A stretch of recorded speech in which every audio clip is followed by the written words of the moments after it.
салом, модарон, падарон, бобоҳо ва бибиҳои азиз. Инак дар меҳмонии шумо имрӯз барномаи навбатии Мактаби модарон аз шабакаи телевизионии Диёр пешкашатон мегардад. Имрӯз мо дар суҳбати худ барои шумо дар бораи кӯдакони дусола нақл менамоем. Тифли шумо дар синни дусолагӣ аллакай мустақил ҳаракат мекунад ва бо ёрии волидайни худ метавонад бо қошук хӯрок хӯрад, либоси худро иваз намояд, дасташро шуста хушк намояд. Кӯдаки дусола боз ба чӣ қодир аст? Ба ин саволҳо пизишки телевизионии мо ҷавоб медиҳад.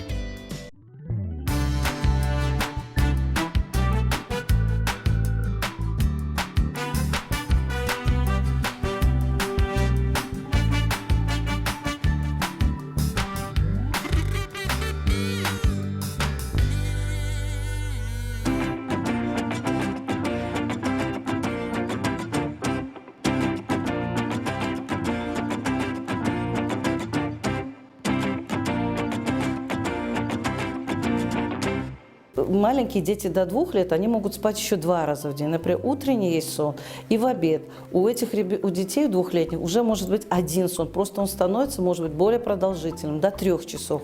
Потом зато сон ночной у него может быть и удлинен. Потому что вот если эти дети 2 раза спали, они могут спать чуть меньше. А этот ребенок еще потому, что он много двигаться начинает, потому что ребенок вообще-то к 2 годам в норме должен научиться уже ходить. Даже, например, здоровый ребенок, он уже должен бегать немножко, лазить. Это есть особенности физического развития ребенка, что бегать, лазить, где-то даже, может быть, прыгнуть. Но единственное, что вот дети 2 лет, они еще на 2 ножках не могут прыгнуть, на одной могут как-то прыгнуть, но вот перепрыгнуть, но вот прыгать вот так одновременно они еще не могут, им трудно. Потом, если взять питание, говорить, то у детей вообще-то грудное вскармливание у нас в стране тоже по нашим программам до 2 лет грудное вскармливание. Но многие матери, наши мамочки, они могут и продолжать кормить, продолжать. Вообще-то в норме до 2 лет. Я, например, как педиатр за то, чтобы ребеночка кормили до 2 лет только, а потом потихоньку, потому что прикорм у нас начинается с 6 месяцев. И так как в прикорм уже входит вот это сначала соки, все протертое, все мягенькое, а уже к 2 годам у ребенка 20 зубов должны быть в 2 года, а больше 2 лет он больше появляется. Поэтому уже он должен сам уметь жевать хорошо. Он умеет все прожевывать. Поэтому уже питание у него может быть с 2 лет с общего стола. Но ему все равно надо не такую жирную пищу. Там. Мясо ему надо немножечко все равно перемолотое, потому что он еще если большой кусок ему придет. Ну, есть любители, детки, которые могут и мясо, и большими кусочками кушать. Потом вот с 2 лет я сама разрешаю, чтобы уже, многие мамы сосисочки любят раньше, а я совсем против этого. Наверное, потому что я немножечко взрослый педиатр. А так, с 2 лет уже, я говорю, многие мамы спрашивают, а вот сосисочка можно? Я говорю, хорошо, вот, например, 1, если в день, или там с макаронами, если там отварите, когда не успеваете. Но до 2 лет я всегда говорю, что я против сосисок, против всяких этих гамбургеров, чипсов, кириешек. До 2 лет я своим детям говорю, что нельзя. Многие мамы дают ребенку 1 яблоко и считают, что он должен съесть. Ребенок к питанию подходит так. Ему надо это красиво преподнести. Потом, например, яблоко дать само, он 2 раза откусывает, ему уже неинтересно его есть. Его надо снутри почистить. Считается, что надо давать с кожурой. Почему? Потому что все питательные вещества в кожуре, это, во-первых. А во-вторых, это тоже клетчаточка, попадая, нужна она в желудке. И еще все-таки десна работают.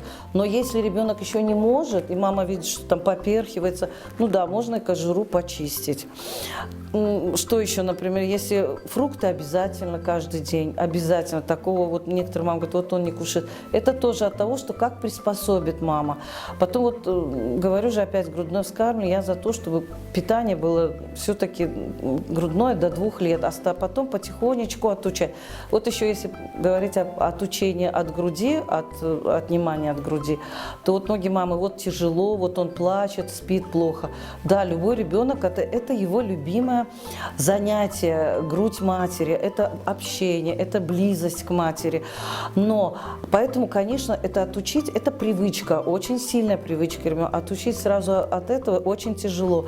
Но доказано вот детскими психологами, что в течение 3 дней он покапризничает, надо суметь маме тоже уже потерпеть, смириться с тем, что она не будет больше ему давать. Потом уже и ребенок поймет, что доказано, что 3 дня достаточно, чтобы ребенок понял, что его надо отнять от груди.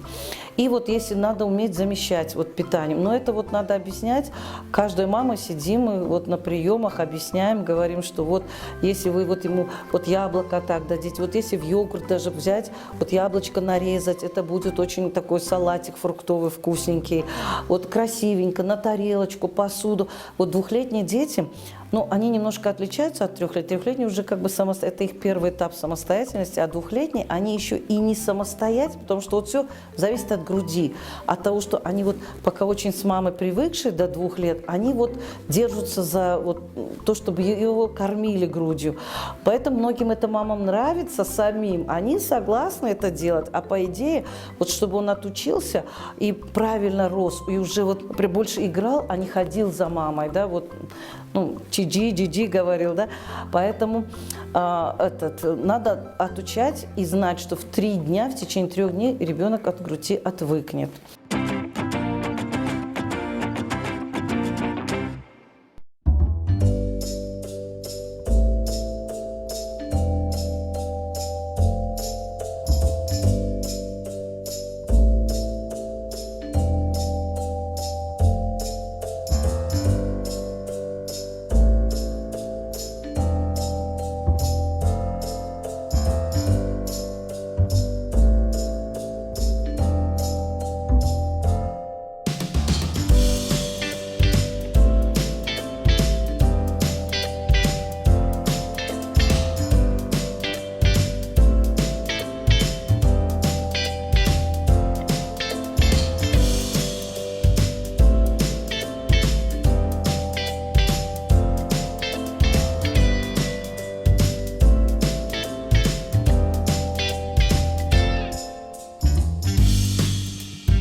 Ребенок обязательно должен каждый день 2 часа быть на улице. Это наши, ну, мамочки, я понимаю, конечно, это наш менталитет, да, вот многие говорят, хавли, да, гаст, там вот он бегает. Но по идее, вот ребенок развивается тогда, когда вот мама вместе с ним куда-то выходит погулять или объясняет, потому что вот начинается самостоятельное познание мира. Вот надо научить ребенка, что это киска, она мяу делает, это собачка, хотя это, если честно, надо где-то уже с 6 месяцев начинать, и есть детки, как сейчас вот акселерация, дети очень развитые, поэтому они уже сами многие знают, и в годик даже могут сказать, это киска, это... Но вот в 2 года ребенок обязательно должен знать все части туловища, например, это ручка, это обязательно. Ну, говорю же, если это здорово, если говорим о здоровом ребенке, потому что многие могут послушать или что-то подумать, что вот, а мой не делает, ой, это плохо, да, или вот он еще плохо разговаривает. Да, сейчас в связи вот с современным миром появились очень телефон, дети смотрят, очень много телевизора, им ставят мультфильмы, и вот они сидят, часок там смотрят этот мультфильм. Я совершенно против этого. Есть такой принцип, что телевидение и любой телефон до 2 часов в день дети должны. После этого у них могут глазки болеть, начать головные боли даже могут быть. Вот он начинает капризничать, а еще в зависимости от того, что он посмотрел, потому что, оказывается, это очень влияет. Вот мультфильм, где страшненький или было что-то, или чересчур активные дети, он тоже хочет активно развиваться. Поэтому этому ребеночку все равно надо научить, вот, что вот ручки, ножки, собачка, уже это все он должен знать, кошечка, он должен говорить. Если мы учили в 2 года, он уже должен это сам показывать, что вот это собачка, это кошечка. Но я говорю, это вот просто пусть мамы многие не пугаются, потому что не все дети, могут это, и это тоже считается нормой, потому что, может, чуть позже, через 2 месяца все научится. Но вот это он должен узнать. Части туловища, собака, кошка, домашние животные, плохие животные, например, даже одежду. Он должен, может, многие 2-летние детки уже шапочку одевать, девочки могут многие платочек завязать. Например, вот шнурки, официально доказано, что это где-то в 4 годика ребенок. Он в 2 годика, вот, надо не сидеть, не мучить ребенка, давай завяжи.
Любого ребеночка можно научить, это физиология, что ребенок должен пописить и покакать. А куда, это уже от родителей.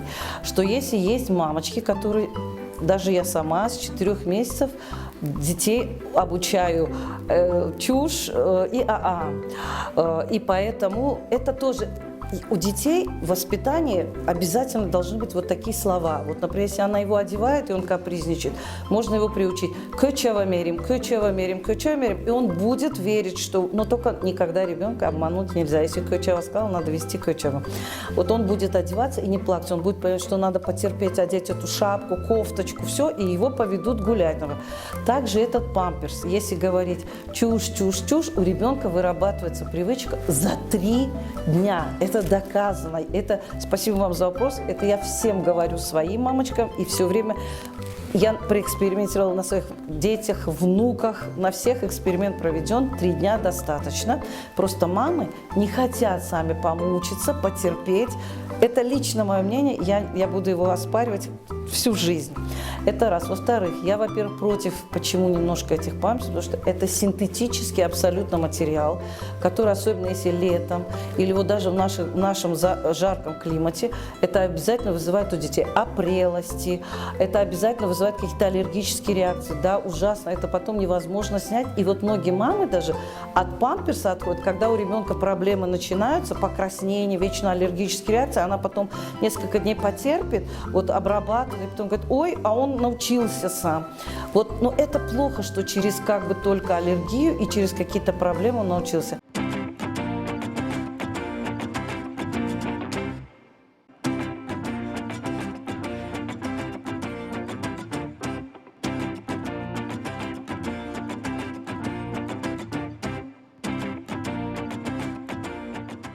кӯдакон аксар вақт аз сабаби кунҷковӣ ва фаъолнокии зиёд ба ҳолатҳои вазнине дучор мешаванд, ки баъзан ин ҳолатҳо ба оқибатҳои нохуш оварда мерасонанд. ҳама вақт расониндани ёрии аввалин ба кӯдаки маҷрӯҳ бар дӯши волидайн аст.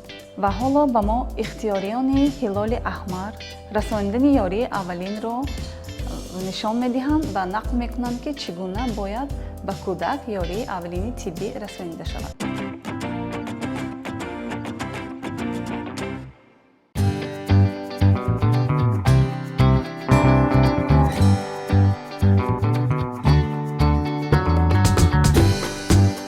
вақте ки дидем ки ҷабрдида сулфа мекунад, бояд ки мо сулфаи ӯро дастгирӣ намоем, яъне ки сулфаашро ҷабрдида бояд давом диҳад.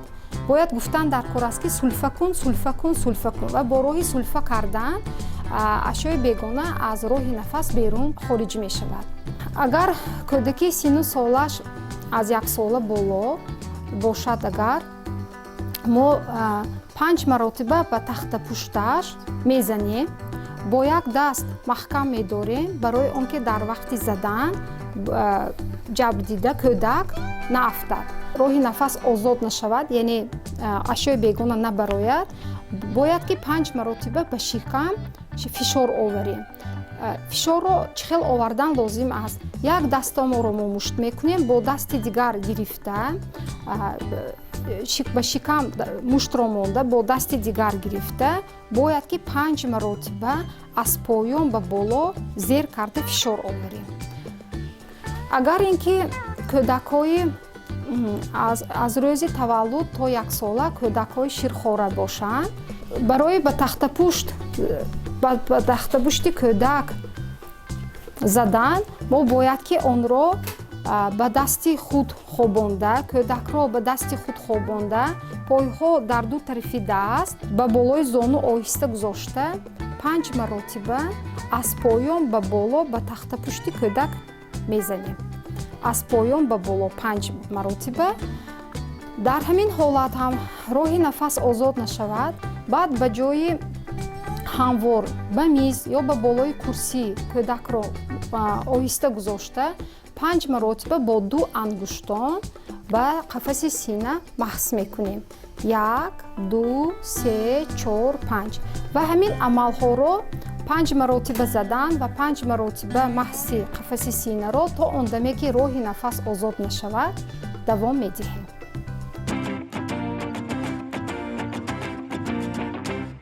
волидони азиз, имрӯз мо мехоҳем шуморо бо духтур пулмонологи кӯдакона шинос намоем, ки бемориҳои роҳи нафас, пневмония, астмаи бронхо ва сулфаи музминро табобат мекунанд. پزشک غفورجان عارفов میخواهم به شما مراجعت نمایم. ассалому алайкум ҳамдиёрони азиз, ман мехостам ҳамчун табиби кӯдаконӣ беморхонаи клиникии вилояти суғд бо шумоҳо суҳбат гузаронда бо волидайни кӯдакон ки дар бораи бемориҳои мавсимӣ ки мегӯянд бемориҳои шадиди рӯи нафиси боло ки мо бисёртар бо инҳо вомехӯрем, дар бораи ҳолатҳои асосии ин беморӣ гуфта гузарам. акнун ҳамаи мо маълум чандин солҳо ин бемориҳо бо мо ҳамшуносу ҳам вомехӯранд, чандин солҳо мо табобат мекунем. аз ин рӯ ина қариб ки ҳамаи одамо шиносанд. мехостам ки кадом омилҳо ба ин бемориҳо оварда мерасонад ки баъзе аз вақте ки мо модаронро мепурсем аз ин бемориҳои аз ин ҳолатҳое ки ба ин беморӣ оварда мерасонад ани бохабар нестанд. мана соли 2020 ки соли вазнинтар буд сипарӣ шуд. баъд ин аз ҳисоботҳо маълум шуд ки қариб 10-15 кӯдаконе ки то як сола ба мо муроҷиат мекунанд, инҳо як беморӣ, ин беморӣ гуфтан ҳам мумкине ки ин ҳолате ки аз вақти ҳомиладорӣ аз занҳои ҳомиладор вақти таваллуд ҳамроҳи онҳо таваллуд мешавад.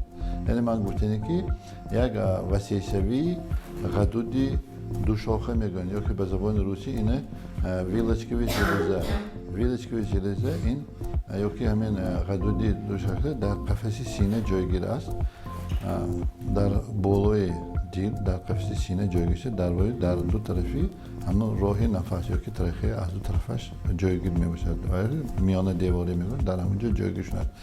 ин ғадуд асосан ба кӯдакони то 5 сола охираш то 8 сола аз одамои калон ин вуҷуд надорад. ин хизматчи буд мекунад, баъд тӯстани худаш хурд шуда тамоман барҳам мехӯрад. акнун ин размини ченакаш бисёр майда бояд шавад. акнун сабабҳои асосӣ ки ина калоншавӣ ина мо ҳозир гуфта мегузарем. баи мо ҳозир аз маълумотҳои мо кӯдакҳои модарон волидайно ки мехоҳанд кӯдакдор шаванд, дар бораи рафти ҳомиладорӣ, дар бораи нигоҳубини ҳомиладорӣ тасаввуроти кам доранд. аз донишманд пурсиданд ки кӯдаки нав таваллуд шуда аз кай бояд тарбия кунанд. баъд донишманд ҷавоб доданд ки агар таваллуд шуда бошад дер шуд. барои ҳамин ман мехостам агар модаро ҳамин кӯдак ин нақшаи бояд шуд, фарзанддор шудан нақшаи бояд шудан. пеш аз кӯдакдор шудан ҳатман ақаллан модар аз ягон муоинаи тиббӣ гузашта саломатишон ягон агар камбудиш бошад барқарор карданашон даркор ва зарур. ҳозир мо арӯи маълумотро медонем қариб аксарияти занҳое ки қобилияти фарзанддоршавӣ доранд хунашон камхунӣ доранд ва дигар бемориҳо доранд. аввал ин бемориҳоро бартараф кардан накор. ва дигараш ин ки аз рӯи гуфти олимон манбаи асосии энергетика галактикаи мо ин офтоб. бинобар ҳамин аз офтоб истифода бурдан, аз нуриҳои шифобахши офтоб истифода бурдан ақаллан вақти ҳомиладорӣ ва зарур. соли гузашта ман ҳисобатро гуфтам ки 11% мо ба ҳамин кӯдакони мисолшон калон пайдо шудагӣ. имсол ман ҳамин моҳи сари январ дозем ки қариб аксарият бисёртар бо ҳамин акун мо ин беморон мебиём. ҳамин беморонда асоси сабабаш ҳамин. ман акун ҳамон васеъшавии ғадуди душоха ин акун асос аст масъулияти кӯдака бардошт нашавад. асаби он ки ҳамин камбудиҳо буд организми модаран вақти ҳомиладорӣ ҳамин калон шуда таваллуд шудагӣ. акун ин бемор нест ки мо табобат ин беморӣ не, ин як ҳолат ки ба бемориҳо мусоидат карданаш мумкин. барои ҳамин акун ки инҳонда масъулиятшон камтар кан ё иммунитетшон пасттар, ин хел кӯдакҳо аз гурӯҳи тез беморшаванда мегӯем. агар як коллективе равану ягон ҷо равану як кас бемор шуда бошад, аввал ҳамин кӯдакҳо мехӯранд. барои ҳамин кӯдакҳо инҳо вақте ки кам тезтар тасб мекунанд ё ки агар ҳамин ё бронхит мегӯем ё илтиҳоби роҳи нафас бошад, агар инҳо ҳамто сулфи алоида нест, суфсон бо хирхир ягон нафасгирӣ камтар вазнин шуд гузаштанаш мумкин. Чунки вай ғадуд худаш камтар калон шуда, ҳамин хел халал мерасонад. аз чанд воридан мо пурсон мешавем ки чӣ ҳол шуд, чӣ кор кардидон хонава. Вақте ки мегӯям ки ман дидам ки тасфаш буд, ман парацетамол додам. Ё дигарсон мегӯям ки ман дидам якун бахшишу, ман ягон суроғшомо гап задани нестам, локин якта ҳароратсанҷ ҳаст нест баъзи хонаонро ман намедонам. Локин ҳарорат ба ҷои ҳарорат худи ангушти одамон шудагӣ. Ин ягон вайба туғил намегӯям. Мепурсам мегӯям ки пешонаши меқапем, пешонаш гарм бошад, мо парацетамол медиҳем. Ин корро кардан мумкин нест. Агар бача, агар ягон кӯдак масалан гирифтори бемории шадиди роҳи нафас бошад, шудагӣ бошад, ҳамин якум рӯз бояд таб кунаш дакор. Якум асосӣ ин нишондиҳандааш тасби баландсавӣ тасб. ҳамин тасбро ҳама вақт дору додан зарур нест. Ман маслиҳат медодам ки агар бинитон тасби кӯдак ҳамон ҳозиранги гашташ ба ҳозиранги зарар кунад, дида биромадан накор, дору додан накор набошад, не ман мобайн ним соат аввал акун ма мегӯям одамои калона ҳудудашон то 37, ани кӯдако то 37, то 37 таб ҳисоб карда намешавад. Локин агар вай худаш гузарад, нагузарад вай тасб албатта. Акун ман мехостам ки ҳарорати хона бояд 23-24 градус шавад. ҳамон вақтана кӯдака табаш бошад, анҷомаш 2 қават бошад, 1 қават канакон, 3 қават бошад, 2 қават канакон. Камтар моеъ ё чойми, оби ҷӯшми дода, ним соат, 1 соат ҳарорати ним соат беабод ченки содан накун. Табаш фуромандагӣ бошад, дору додан зарур нест. Агар ҳамин мобайн 1 соат табаш нафуромад, метавонтон ягон дока ё марли 4 қавата када ҳамин ҳарорати хона ба об тарка пешонаш монитон ки ягон ористон натиҳад карда бибанд. Баъди ҳамин 1 соат 2 соат бо табаш нафурод, метавонтон як маротиба фақат парацетамол барои кӯдак. Парацетамол айсоби 15 миллиграмм 1 килограмм вазни кӯдак ҳисоб ки як маротиба додан накор. Дуюм маротиба ҳатман бо доктор маслиҳат кунанд ки додан надодан. аз худотон дору ин хел парацетамол таба фуродан натон. Барои он ки кӯдак ки масъулияташ аъсоби модараш ва аъсоби вайш кам таваллуд шуд, акун аъзои қонуни табиат худаш муборида буда, худаш ҳамон иммунитет ҳосил карданаш дар кор. Агар то таби 38 шавад иммунитет муқобили ҳар гуна вирусҳо, аз 38 то 39 муқобили бактерияҳо ҳаракат карда худаш ихтироъ мекунад. 2 рӯз 3 рӯз таб карда табаш фурод, аз ҳамин якта намуди микроб ва аллакай иммунитет ҳосил мекунад, дигар кисал намешавад. Табиша фуроридам беҳтар мешавад, локин иммунитет ҳосил намешавад ва баъди 2 рӯз бо бемор шудаш мумкин. Барои ҳамин худмуолиҷа илтимос мекардам ки худмуолиҷа накунтон, аз ҳамин маслиҳатҳо истифода баритон, ҳатман кӯдакотон сеҳат саломат калон мешавад.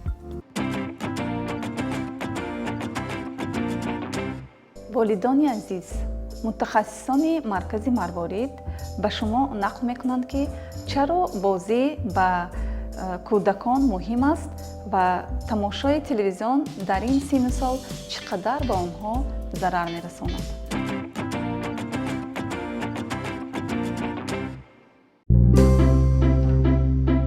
дар ҳолати барвақтӣ то 3 соли аввали ҳаёт, яъне ки аз таваллуд ё гирим муҳимтараш аз бадни модар то 3 солагӣ аллакай кӯдак 80% мағзи сири кӯдак инкишоф меёбад. ҳамин давра агар мо кӯдак ба аҳамияти ҷиддӣ надиҳем, кӯдак дар муҳити оила инкишоф наёбад, мо кӯдакро метавонем дар давоми ҳаёташ аллакай кӯдак дилбастагӣ бо эътимод пайдо намекунад. Кӯдак нағз инкишоф намеёбад, бо лаёқат инкишоф намеёбад кӯдак. Ана барои ҳамин ҳамин давраи асосии муҳими ҳаёт ин то ҳамин гиримага 1 сола 3 солагӣ ки кӯдак дар ин давра бояд ҳамин қобилиятҳои ғами дигаронро хӯрдан, қобилиятҳои инкишоф ёфтан ба таври бозӣ.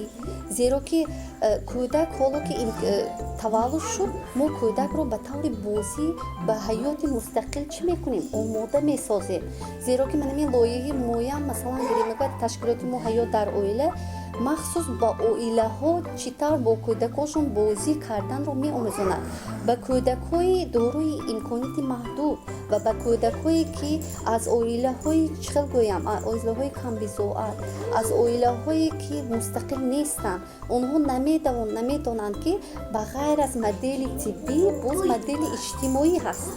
Ана ҳамина мо дарк карда меомӯзонем ки модели иҷтимоӣ асосии ин инкишофи кӯдак аст, яъне ки ба таври бозӣ омӯзиш ба тавассути бозӣ, ба тавассути бозиҳои қиматбаҳо не, бозиҳои дастисоз аз оила, он чӣ ки дар хона ҳаст, мо аз ҳамин маводҳо истифода мебарем.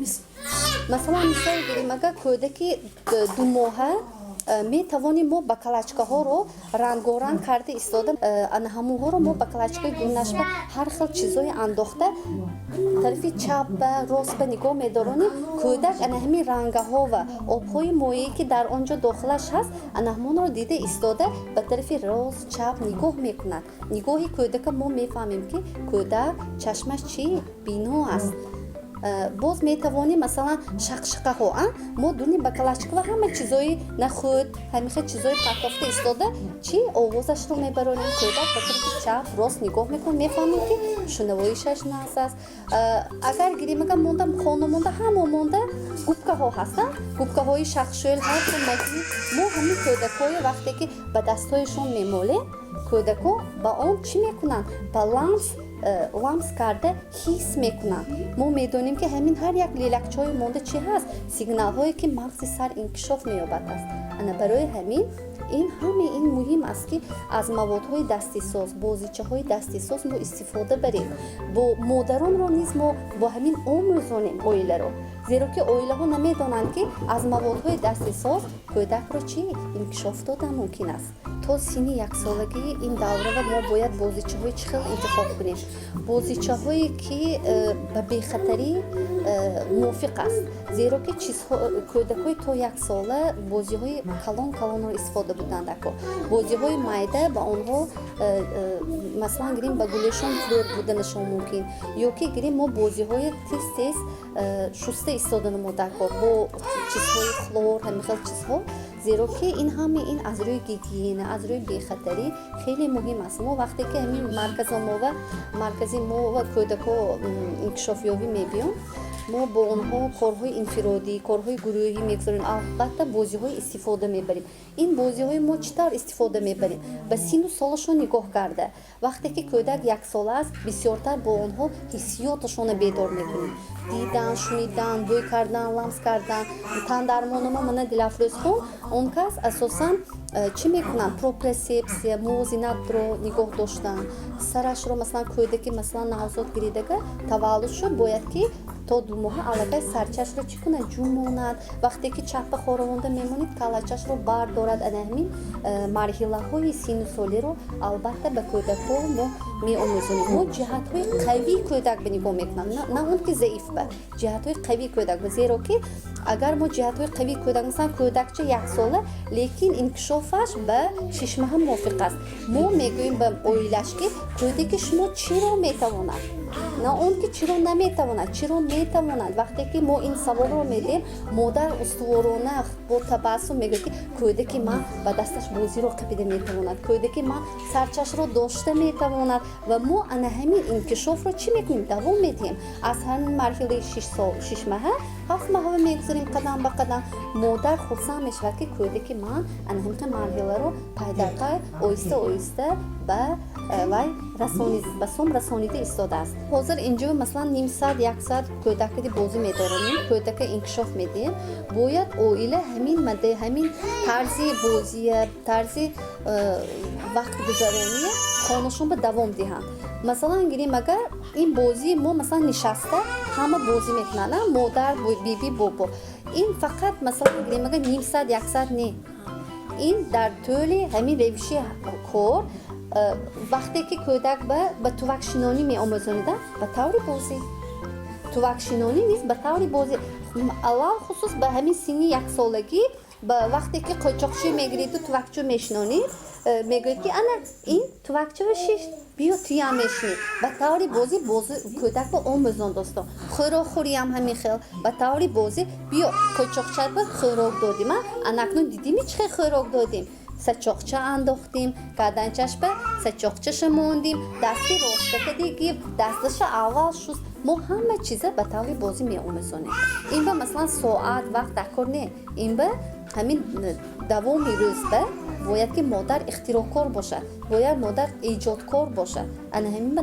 нигоҳ карда истода мо модарои эҷодкорӣ ва ихтироъкориро меомӯзонем ки давоми ҳаёваи кӯдакошон ба шабу рӯзи кӯдакошона бояд ки ҳамин хел навз гузаронад кӯдак беназорат намонад кӯдак ҳамин тақлид карда ҳамун телевизорангӣ ана ҳамина ҷавоб надиҳад ҳаракат кунем ки телевизор майлаш диданаш мумкин кӯдако оини нилгун дидан мумкин масалан ним соат давоми рӯз ба хусусан яксолаҳо ва умуман агар вакним аз ҷиҳати таҳқиқотҳо мумкин нест ин масалан гиримага чашма хиrakунива мерасонад ақла ягон хел инкишоф намедиҳад мағзи сара вақте ки шумо ягон вазифая шумо бо тарзи чӣ бо тарзи гиримага ҳозир ман шумо мегӯям ба тарзи мафҳумаш маънош шумо бояд бо кӯдак кунед кӯдак ба ҳамин маъно ҷавоб диҳад агар вай як ҳамто хорафта монаду вай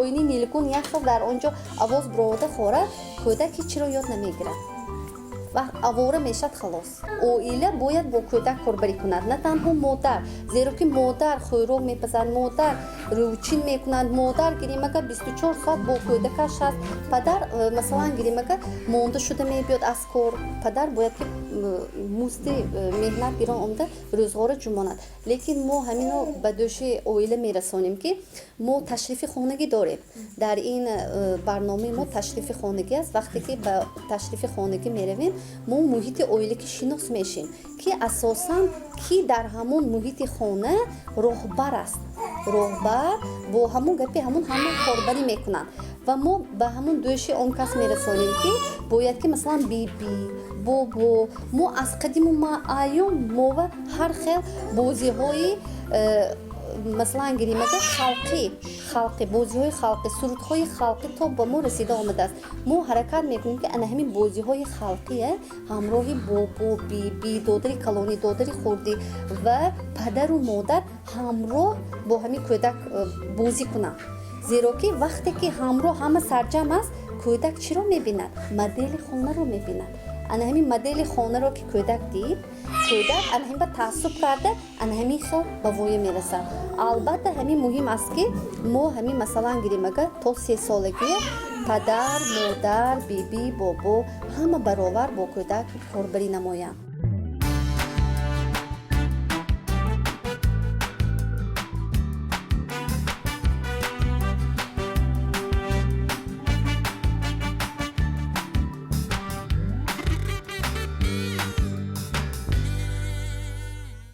ман будам бо шумоён ровии барнома сидиқа ва масрура то барномаҳои дигар худ ва наздикони худро эҳтиёт намоед.